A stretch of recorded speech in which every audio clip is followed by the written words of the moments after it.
Hey everyone, very vague here, and in this tutorial I'm going to be showing you how we can make tattoos and piercings like this in Blender, and also how we can bring this character originally from Metahuman Creator into Blender via Unreal Engine, which overall was a pretty clunky process, but I've been wanting to give it a shot for a while now, just to see if it was possible, because the Metahuman Creator looked super fun. Feel free to follow along or just sit back and watch me progressively hack this thing into Blender.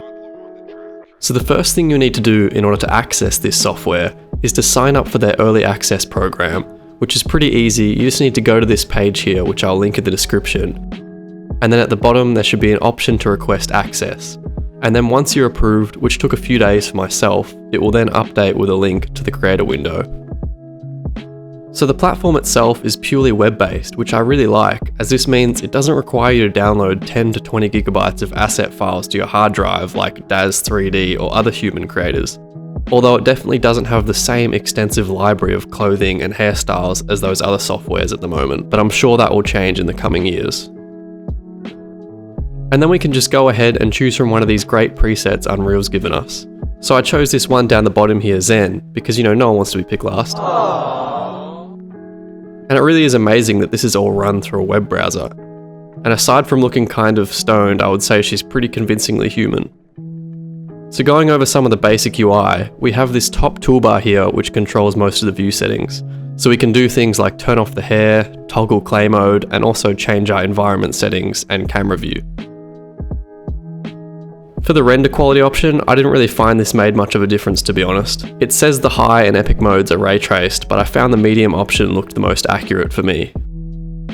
This next button here controls the LOD, which stands for level of detail. So this will just up the poly count of our mesh to make it more high fidelity and smoother. The lower the number, the more high res it will be, basically.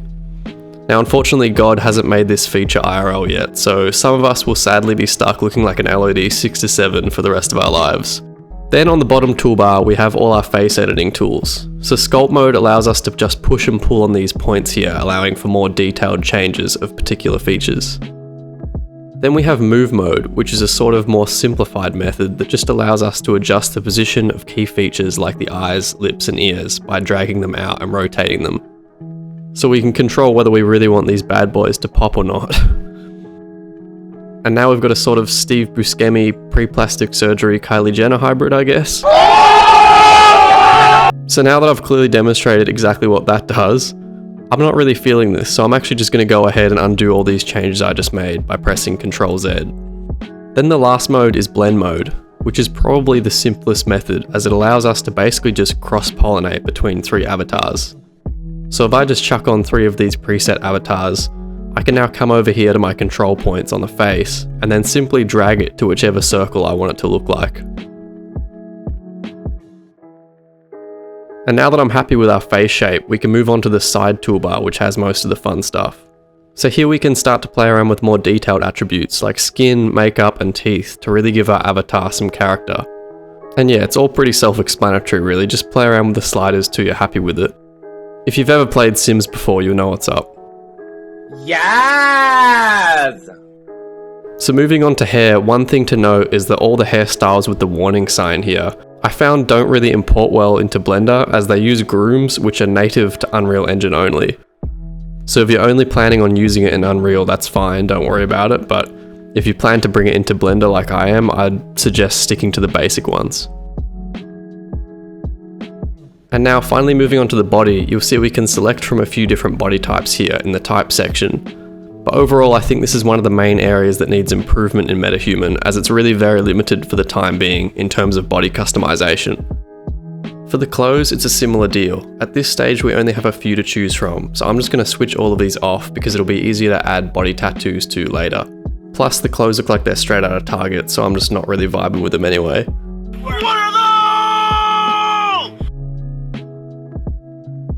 So once we're happy with our Metahuman, we can open up the Quixel Bridge app and export it to Unreal Engine. And I'd recommend using the app here over the web version of Quixel Megascans, as I found it made the import process much smoother. So then if we come over here to the Metahuman section and then go under the My Metahumans tab, we'll now see the one we've just created show up automatically. But before we export this, we're going to want to first create an Unreal project file for it to actually export into. To do this, we'll go over into the Epic Games desktop app, and then launch Unreal Engine from here. Now, if you're new to Unreal Engine, basically the way it works is it requires us to set up an entire folder directory for every new project we create, which I find to be a real pain in the ass, but that's just the reality of working in these types of real-time engines, I guess, so I can't complain too much. But you can think of this directory like a library from which the project will then install and read everything from. It works much in the same way as installing a game, as that's essentially what it is. So I'm just going to choose this blank template here, and then I'll go ahead and set up the project directory name to be Metahumans to Blender, and then create project. So now we'll create our project and set up all the necessary folders, etc., from which we'll then be able to export our Metahuman into. Now that that's set up, let's go back into the Quixel Bridge app and select on our Metahuman and press Export.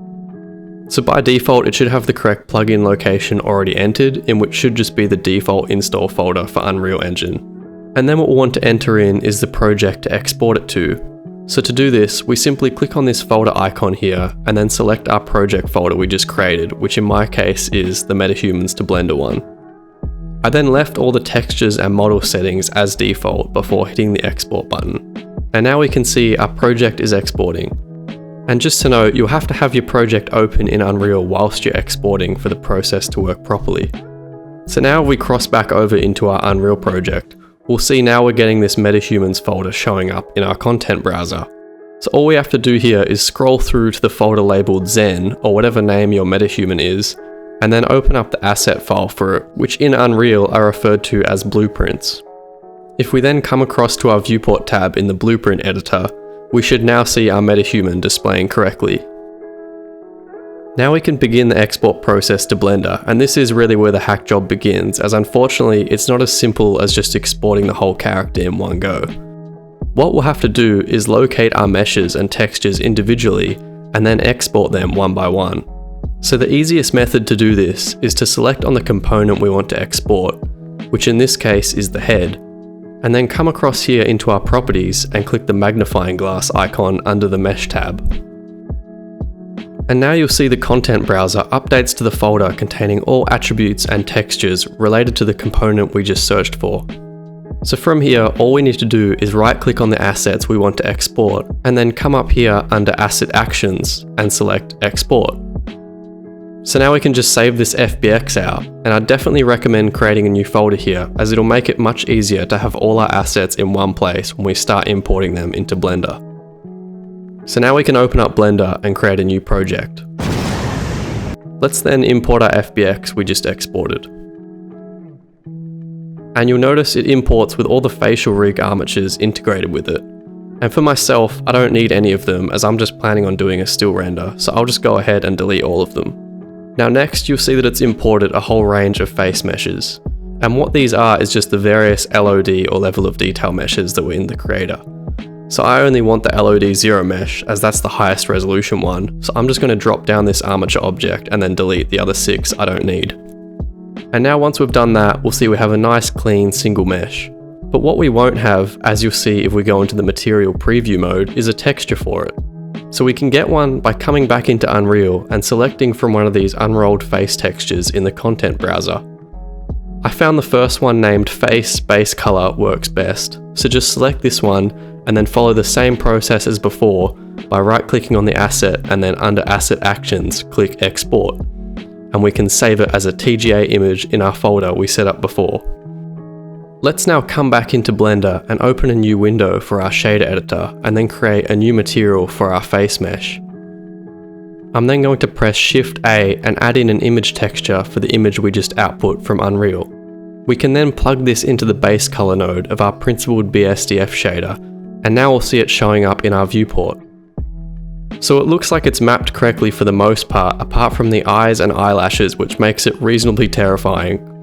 And the reason it's done this is because the eyes and the eyelashes need to read from different texture files.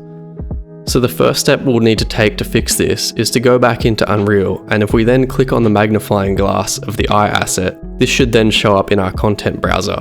So this time we'll need to go a layer further to get the texture file itself. So we can do this by double clicking on the eye blueprint, and then similarly to before, click the magnifying glass on the texture, and we can then save this out from the content browser.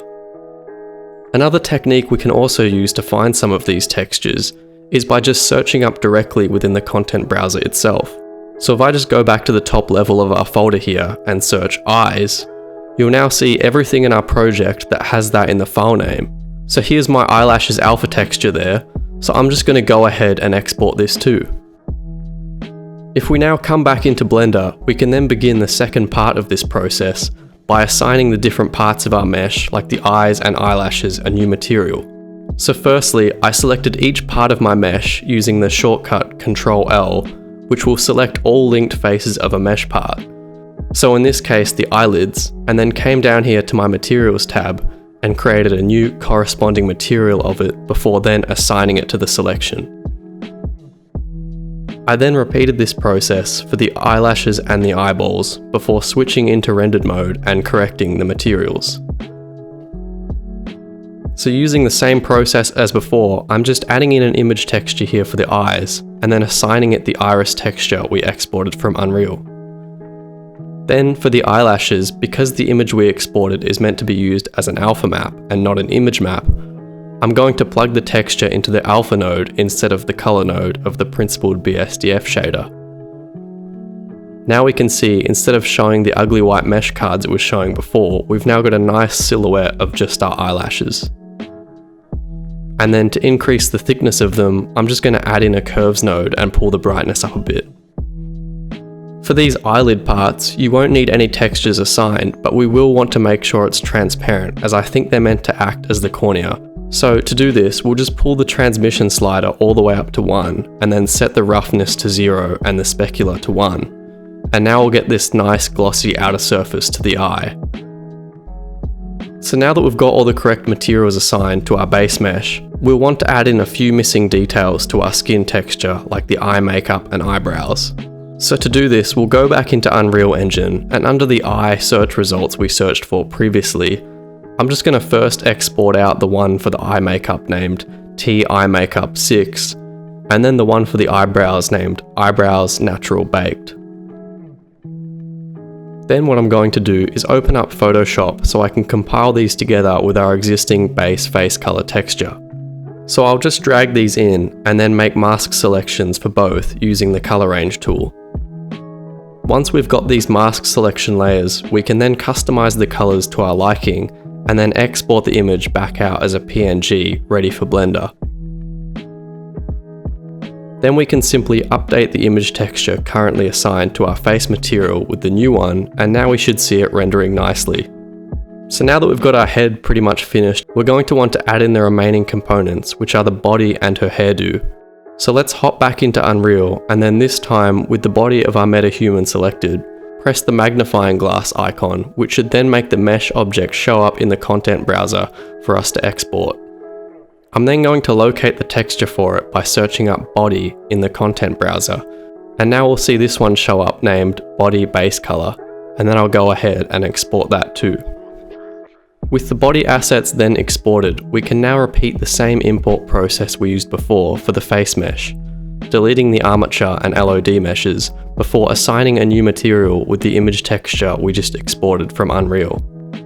And you might notice the skin texture seems to be a bit lighter on the body image. So to correct this, I just added in a hue saturation node along with the curves node to darken it a bit. Now for the hair, it was a bit trickier to find the mesh for this, but I ended up tracking it down by using my detective skills and searching for, would you believe it, hair in the content browser. Then from here, I selected the mesh labeled LOD0 and then exported it along with its corresponding hair card alpha image named hair updo.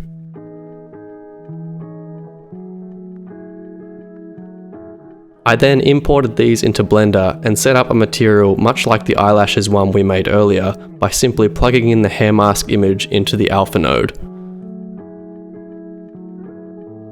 before increasing the specular and decreasing the roughness values on our principled BSDF shader to give it a bit of a shine. Now that we've got our metahuman fully imported into Blender, let's move on to the fun part and get started on the tattoos. So let's come across into the texture paint tab here.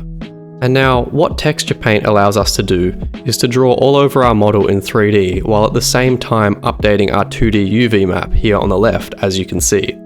So this obviously comes in super handy for when we want to visualize things like tattoos or decals on our model that would otherwise be very tricky doing solely on this unwrapped 2D image here by itself. So we'll start off by doing a more typical stencil style tattoo. So first we'll need to create a texture with a transparent PNG of the tattoo we want to draw in. We'll then come down here to the texture tab on our texture paint properties and change the mapping mode from tiled to stencil. Now we should see our stencil show up here in the bottom left hand corner, and then we can just drag it around using the middle mouse button. If you want to resize it, we can go into the size sliders here and adjust it. And then once we're happy with it, simply paint over it, and now we can see it's baked into both our 2D and 3D viewport.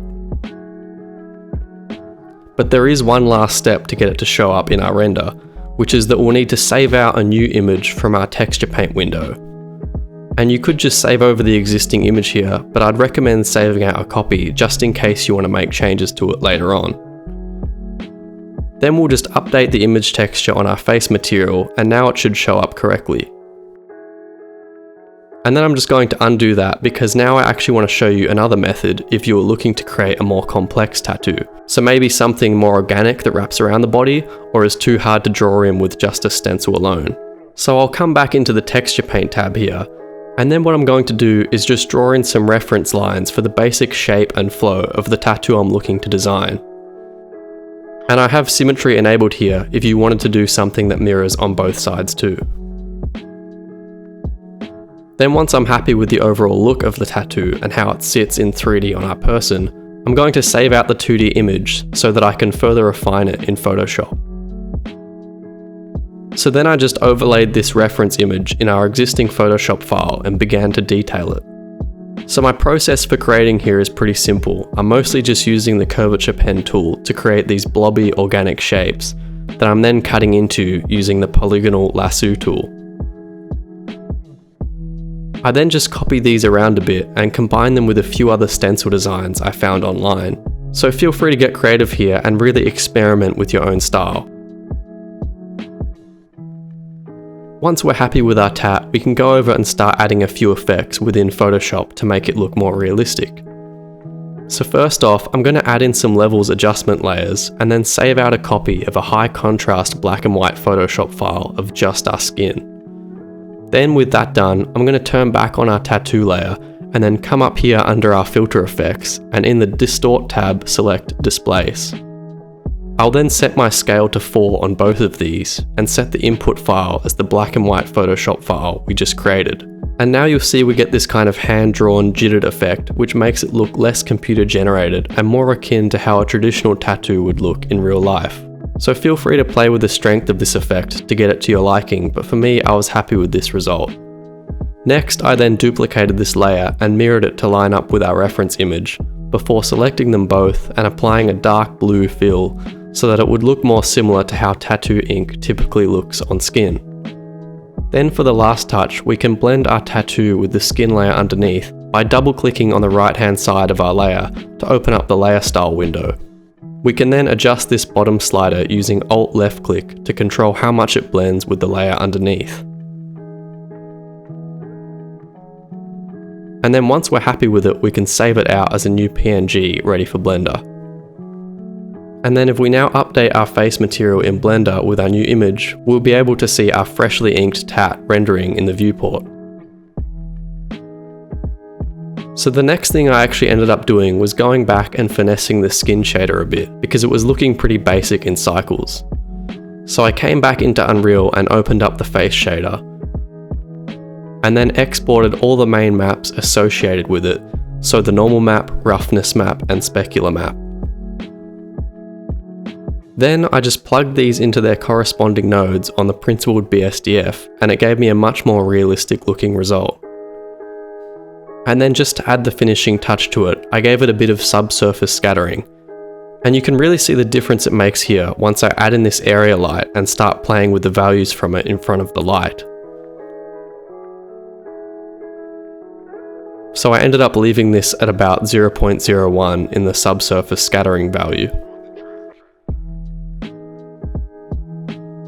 Next, we'll get started on the piercings, which are all pretty basic. They're mostly just single mesh shapes or a combination of a few different ones. So for this first lip ring here, I just added in a torus and scaled it down to fit the lower lip, and then assigned it a new chrome material by sliding the metallic value up to 1 and the roughness right down. Then for this upper lip stud thing, I started off with a cylinder and then scaled and moved it into place. And I'm doing all this moving and rotating using this gimbal transform, by the way, which you can enable in the left viewport toolbar. Then next, I'm going to add in a diamond for this stud, which we can actually add in using Blender's default mesh shapes. But first, you have to go into your preferences and enable the plugin Add Mesh Extra Objects. And now we should get this diamond tab in the Add Mesh rollout. I then just positioned this into place and gave it a new light blue material with the transmission and specular values turned all the way up. Next, I created a duplicate of our lip ring and then dragged it up to our septum piercing like so. I then went into edit mode and deleted a bunch of these middle faces here before adding in a couple small spheres to create this bull ring piercing.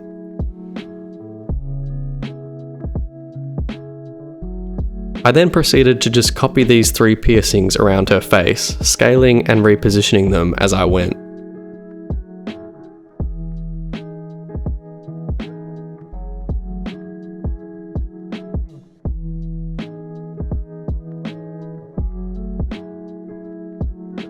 So now moving on to the last part I customized for my metahuman, which was the hair. So for the hair, I wanted to make it a bit more interesting than just a plain color.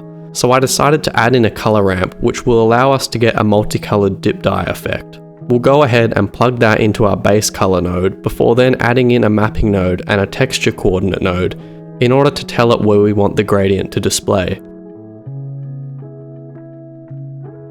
So I found changing my Z scale to about 3.2 and my Z rotation to about -50 degrees gave me the result I was after, but feel free to play around with this depending on the look you're going for. I then changed the gradient type to ease on the color ramp so I'd get more of a smooth transition, and then just messed around with the colors a bit till I was digging her overall vibe here. Then once I was happy with the final look, I added in a couple more area lights to give the overall scene a bit more contrast and color, before then adding in a camera so we can begin our final render. Once this is set up, we can then come across into our compositing tab here, making sure to enable Use Nodes. I'm then going to come down here under the Film tab in our render properties and check the transparent option. And now you see when we render that our background comes out as transparent. And so the reason we want this is because I want our render to have a custom image for the background. So next, I'm just going to pull out another window here so we can see what we're doing a bit clearer, and then set this image to the render result. Then I'm going to add in an alpha over node, followed by an image node, and plug them in like so. And now, as you can see, we've got our metahuman rendering on this iconic Sims background here. I think this one's from Sims 2 or maybe 3, I'm not sure, but let me know in the comments if you know. And also, feel free to discuss in the comments what your favourite Sims version was. Mine personally was Sims 2, but maybe that's just because here in Australia they included it for free in a deal at Pizza Hut for a while. Anyway, continuing on, I just added in a glare node just to give it the highlights in the render a nice sparkle. So feel free to play around with the parameters here, but for mine I ended up setting the threshold to 10, the streaks to 7, and the angle offset to 45 degrees.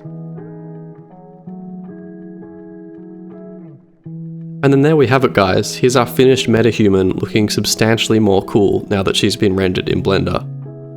So I hope you enjoyed the video and stay tuned for more coming out soon.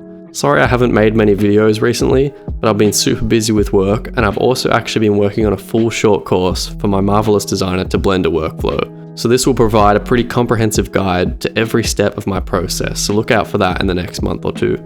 Thanks for watching guys, and feel free to smash that like button if you got love for me, Sims, or Pizza Hut.